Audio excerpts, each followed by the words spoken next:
All right, good afternoon. My name is Alexandra Campbell-Ferrari, and I'm the Executive Director of the Center for Water Security and Cooperation. I have taken the mic off because I have one responsibility, and that is to keep you awake and engaged. There's a lot to talk about. So, fortunately, Colin didn't put me over dinner this time. So if you've been with us for the last two meetings, I've usually had to talk over dinner, which when you're talking about these kinds of serious issues is really tough. But instead you have me at the last point of the day. So it's a coin's cost. But I am here to talk to you about creating a shared voice and direction for the Mississippi River that is led by the mayors and the tribal leaders. So I include tribal leaders in this because A, they should be included in this effort, and B, because we have 3 new members as part of MRCTI, and I wanted to make sure that they are included in this. So there's 4 things that I'm going to talk about today. The first is who I am and what my role is in all of this, and my partnership and my organization's partnership with MRCTI. The second is to share with you some initial results about our questionnaire. So you have likely received an email from us, and I will get more into that. If you're a mayor, you have received a paper copy in front of you. Please fill that out if you haven't already. But don't worry, I'll have another opportunity to remind you. Third, you've also received a draft roadmap for next steps. So we'll be talking about what it looks like to actually build up the foundation necessary to get to thinking about an interstate water compact for the Mississippi River. And last but not least, I've also shared a draft Mississippi River Mayor's Agreement. So this is a draft mayor's agreement that we've put together to help you to conceive of what it would look like for mayors to join force and bring an agreement into place that would engage all of the mayors and actually build that collaboration and cooperation across the Mississippi River. So those are the 4 things that I will be talking about today, maybe, possibly. There we go. So, first and foremost, the CWSC, or the Center for Water Security and Cooperation, we signed an agreement with MRCTI in June for the purpose of collaborating and exploring, researching together, publicizing, advocating, and actually implementing steps towards getting us to an interstate water compact for the Mississippi River. The reason that there are these steps is because this is going to be a fairly intense endeavor. As Dan said, building an interstate water compact in and of itself is incredibly challenging. Doing it for a Mississippi River that is as complex as this river is going to be and is going to take several steps before that, which is why we'll be talking about the mayor's agreement. So as I said, the long-term goal of this is to get us to an interstate water compact for the Mississippi River, but that doesn't diminish the role of the mayors. In fact, we've spent a lot of time thinking about what your role is in this, and we're going to talk more about that soon. So what is my role? So I'm a water lawyer. I teach water law, I study water law, I work on water law in the United States and across several countries. So we've worked with a number of countries across the world to actually draft many times their first water law. And so here for us, we're coming back to our country to create essentially the first water law for the Mississippi River.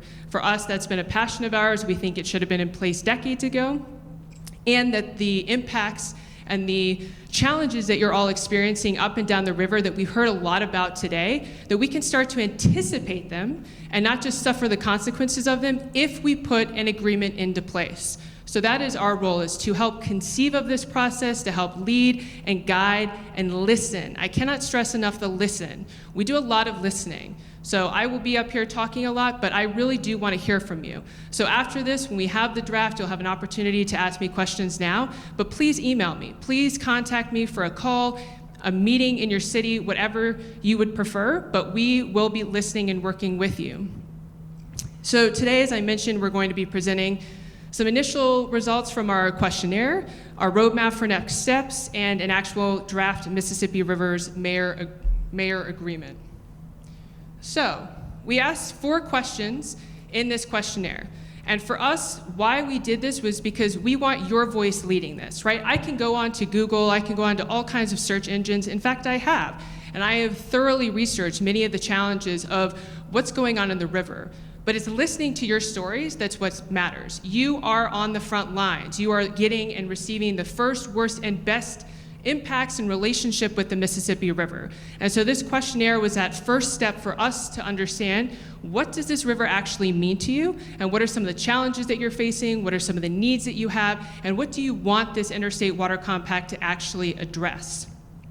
So our first question was, how do you and your community use and rely on the Mississippi River? So just to point out a few things that stand out, fishing.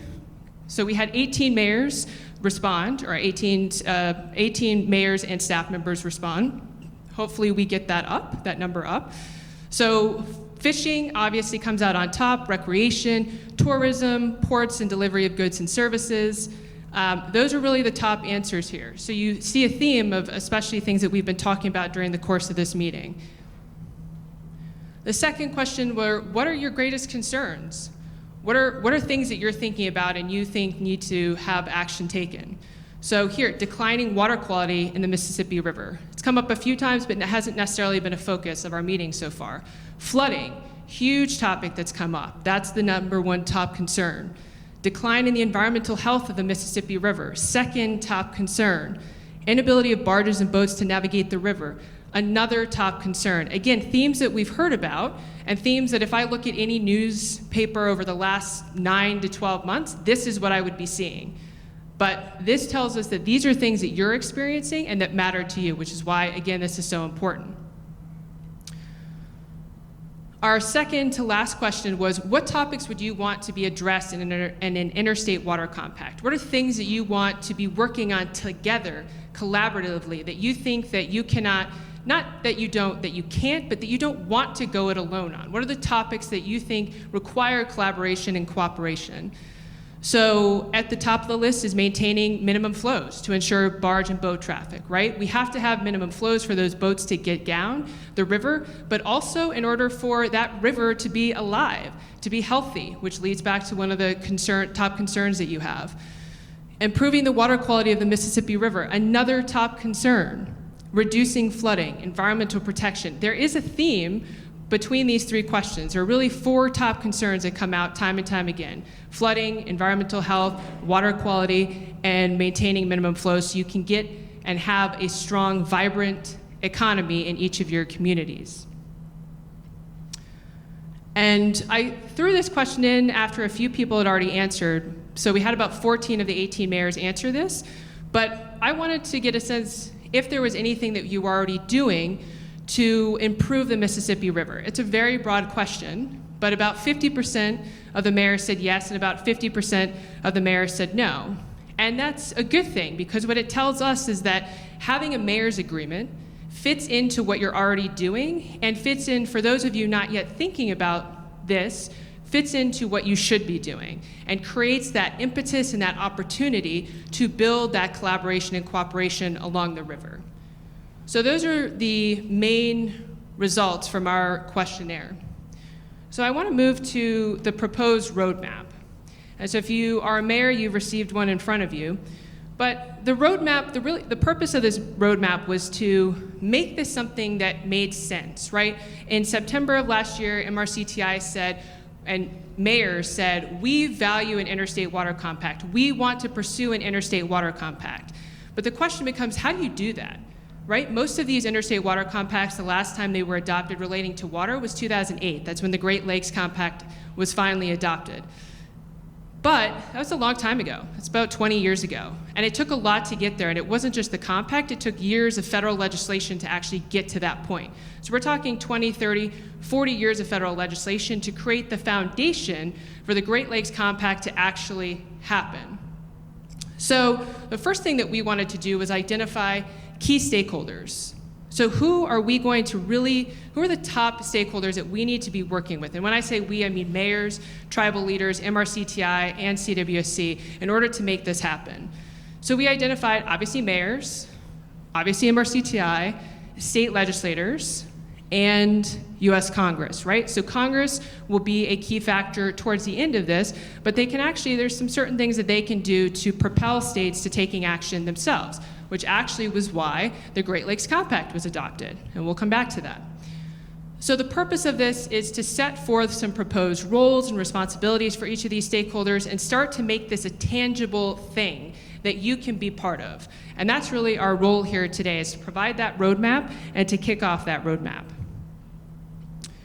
So in the document that's called, it's a draft roadmap for action, it's much more detailed. It talks about, it kind of gives a preamble for each stakeholder, mayors, MRCTI, about why you are such a critical stakeholder. I don't think I have to convince you as to why you're such a critical stakeholder, but I will say this, is that what is unique about this process is that you can lead it. Even though you are not the person who will ultimately adopt the Interstate Water Compact, you can be critical and will be critical voices in this process. And the reason being is because local voices are what's going to drive this. It's going to be what makes this possible. At the end of the day, from my own personal perspective, I don't think that we will have an Interstate Water Compact without you being critical members and leaders of this. So we wanted to start to, as I said, make your role tangible. And these are things that we're proposing, right? You can come back to us and say, hey, we really like this, we want to add this, we want to take this away. But we wanted to start putting something on paper that you could start to think about. So the first thing is to adopt a mayor's agreement in your individual capacity. And we'll be coming back to what that mayor's agreement is, but just a small preview. It's essentially a non-binding voluntary agreement that we would want you to sign, that MRCTI, we're encouraging MRCTI to sign, and they will be leading, that says, here are things that we will do. Here are some steps and actions that we will take to start demonstrating our leadership in the Mississippi River.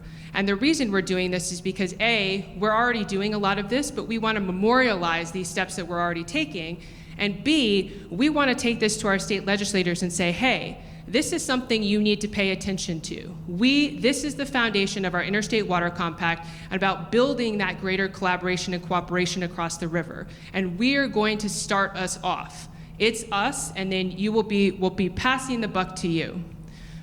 So that first is adopting this mayor's agreement in your individual capacity. The second is to develop implementation plans.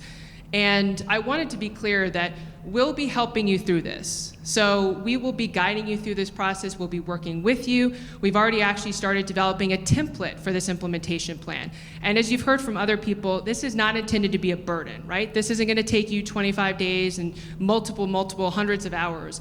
It will be a template that asks you 2 questions that we'll come to later on in this presentation, but really just to get a sense as to what are the concrete steps you're going to take to implement that mayor's agreement, so we can start to chart that movement forward.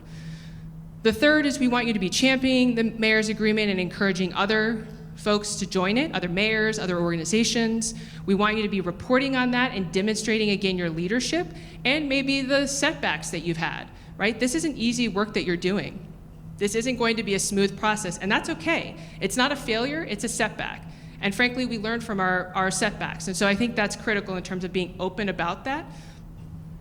The last 2 things are, we have proposed creating a Mississippi River Advisory Committee. So if you aren't sick of me at the end of this presentation, we will be establishing this advisory committee, and we're inviting those of you who really want to dig their teeth into this to join us.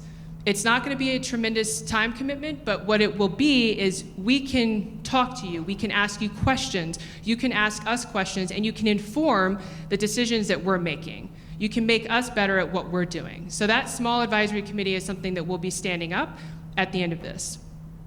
And then lastly, and we'll have some pictures to show this already, but we'll want to meet with you. We've already met with 2 mayors. We'll be meeting with a 3rd mayor tomorrow. On Friday. So we'll be meeting with Mayor Kraft on Friday. We've already met with Mayor Constant, and we've met with Mayor Broom to interview them and to talk to them about their relationship with the Mississippi River. And again, the reason we're doing this is because we're taking our direction from you. So we have ideas, but we're taking your direction. We're listening to you and building that into your plan and your direction. So what is MRCTI going to be doing? They're partnered with us, we're partnered with them. They will be adopting the MRCTI, or the Mayor's Mississippi River Agreement first. They will be organizing and convening a Mississippi River Conference. Of course, this is funding permitted, but it's time that we start to bring even greater attention to the Mississippi River. I've heard about multiple conferences, including this one, including a Port Authority conference that's going on. These are all conferences on separate issue, but it's time to unify them. It's time to have a conference dedicated to what are we doing to protect the Mississippi River as a whole, and make sure that we're talking together as one voice, but also learning from each other. I think that was something that really stuck with me when we met with Mayor Constant. She said, MRCTI gave me that opportunity to learn, to talk to other mayors from other communities. And she hadn't had that before. And to highlight the benefit and the amazing work that MRCTI is doing, we're looking to amplify that work. We're looking to take that and say, here's how we're driving success on the river in terms of all of these issues that you're already working on. So that's how MRCTI, and as I said, they'll be helping us to form that advisory committee as well. So that's a taste of the roadmap. As I said, that there are steps also identified for state legislators and for Congress, but I don't want to take too much of my time right now going through that. I really want to focus on your role in this, and I want to make sure that we get to the draft mayor's agreement that we've put together. So what is the actual purpose of the mayor's agreement? As I've listened and sat with you over the years, I started attending these meetings about 7 or 8 years ago, in a burgeoning interest in the Mississippi River, and noticing as a lawyer that, as I said, there was no interstate water compact. There is no binding or unifying legal mechanism to protect this incredible river that we share. And so as I've been thinking, I said, there's this incredible opportunity for mayors to take the lead on what that unified, harmonized voice looks like. And so this is an effort to create a mechanism by which mayors and tribal leaders can take that lead, and take that lead with one voice to protect and sustainably manage the Mississippi River. It's an opportunity to demonstrate your existing leadership, and it's an opportunity to demonstrate even more leadership on what it will take to improve and protect and sustainably manage this Mississippi River, taking in mind all of the different needs and demands and uses that we have for it, from economic and barge and boat traffic and ports, to environmental health, to levees and flood protection, to river walks, to recreation, to cultural and other ancestral activities, right? This is what that river means, and it's an opportunity to start to unify those messages. And then last, as I've said before, I really believe that for this to be successful, it needs to be locally driven, that it will be driven by your voices in those frontline communities saying, this is what we're experiencing on a daily basis, this is what we're struggling with, and this is what we want and need to survive and thrive as communities. So what exactly is the Mississippi River Mayor's Agreement? So there is a draft in front of you. It starts out with a letter. And the idea is that it's a voluntary agreement where you will take concrete, measurable steps. And it's based on and kind of, I would say, modeled off of the U.S. Mayor's Climate Protection Agreement. So the U.S. mayors adopted a climate protection agreement to implement the Kyoto Protocol several years ago. And what they did is they adopted this agreement and kind of a laundry list of all the things that different mayors could do in order to implement the Kyoto Protocol within their community. So if you're not aware of, the Kyoto Protocol deals with air emissions and protecting air quality. And it's an international agreement. And so it takes this international agreement and makes it local. And it says, here are all the different things that you can do. You choose what you want to do, but here's all the things you can do to implement this agreement, this international agreement, in your own community and demonstrate that over time. So they have reporting mechanisms, they report that out in different reports. And so we modeled it off of that. We've seen the change and the actions that that has driven, and so we created something very similar. And the idea behind it is that it will be signed first by MRCTI, pending approval from the executive committee and likely revisions between now and the November meeting. It will then, we hope, be signed by mayors and tribal leaders in their own individual capacity. And the reason we want that is because when we start to talk to state legislators, of whom we have a few in the room, so welcome, we want to be able to come to them and say, we are taking the leadership ourselves. We've done what we can. We have taken steps ourselves. We need your help. We need your partnership, and we're ready to partner with you on this. But here's what we've done, and here's how we want to magnify it using the authorities and the responsibilities that you have at the state and federal level. So there's 6 buckets of steps and actions that you can take. And this really all came from the responses to the questionnaire. So the first thing is reducing pollution entering into the Mississippi River and improving water quality directly from the questionnaire as a top priority.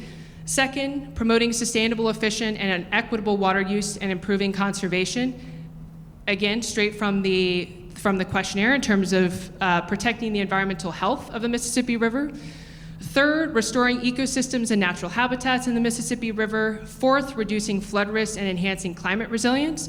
So I see 3 and 4 together, and as we mentioned before, flooding is a major priority and concern that was born out of the questionnaire. 5 is engaging the public in the protection of the Mississippi River and fostering education, and then 6 is collaborating with stakeholders.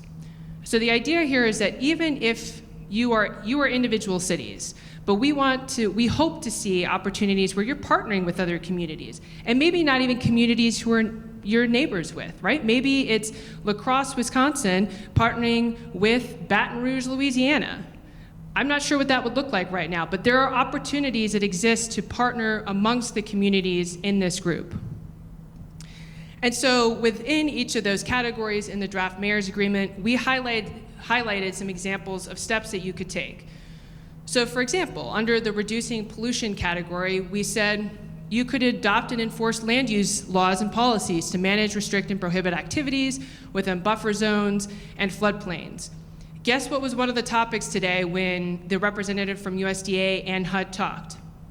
Updating land use codes, updating building codes, updating zoning laws, right? Perfectly fits in. They will pay you to do that. There are funding opportunities to help you to do that.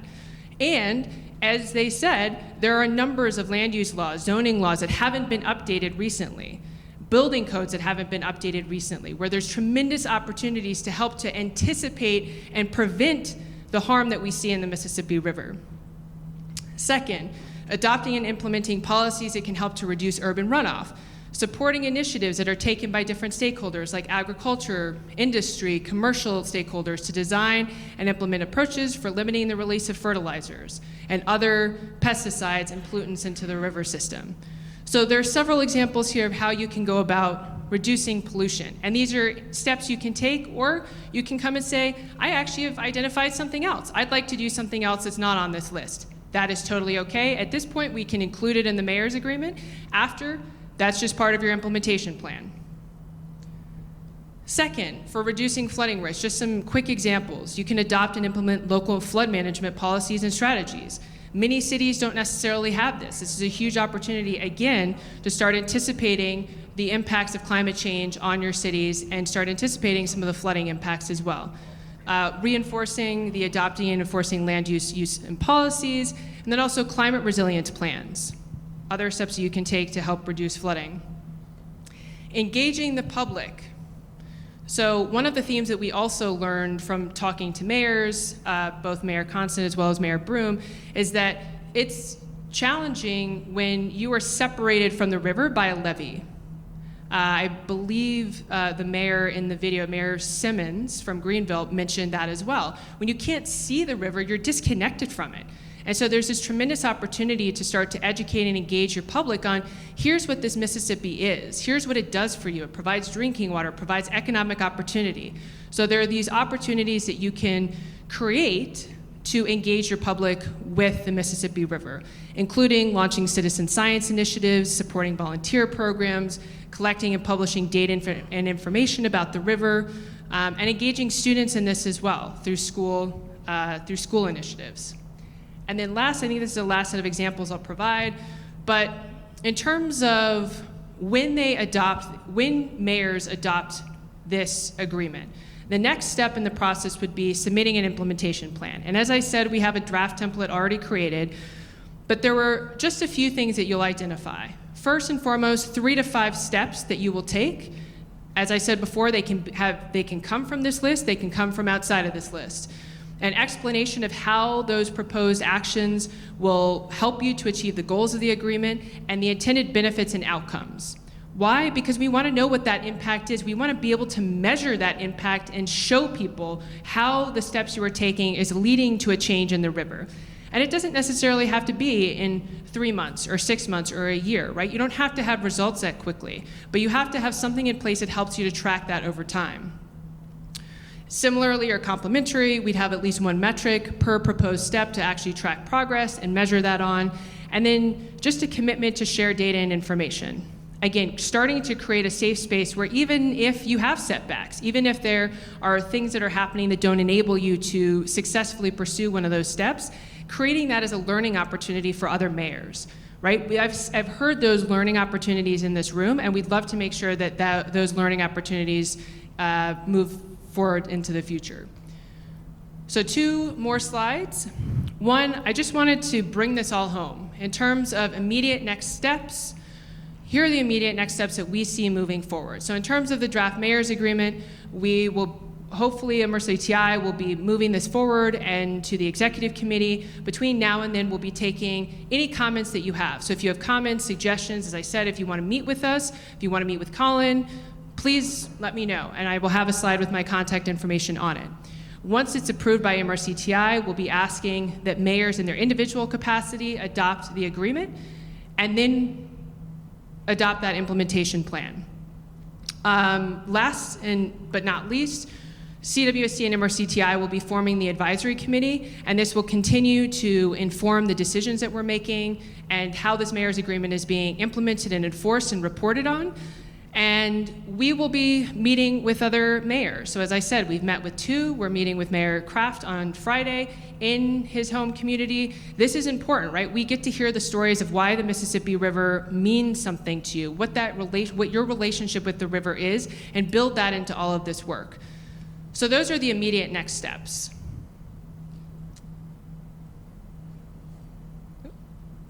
And I had one fun, finally a picture, right? I mean, I violated every PowerPoint presentation rule because I had all words on it, but here's your fun one. So these are pictures from our meeting with Mayor Constant and Mayor Broom on Monday and Tuesday of this week. So just also, if you recognize the sunset from last night, I couldn't help but take a few photos of that. It was absolutely stunning.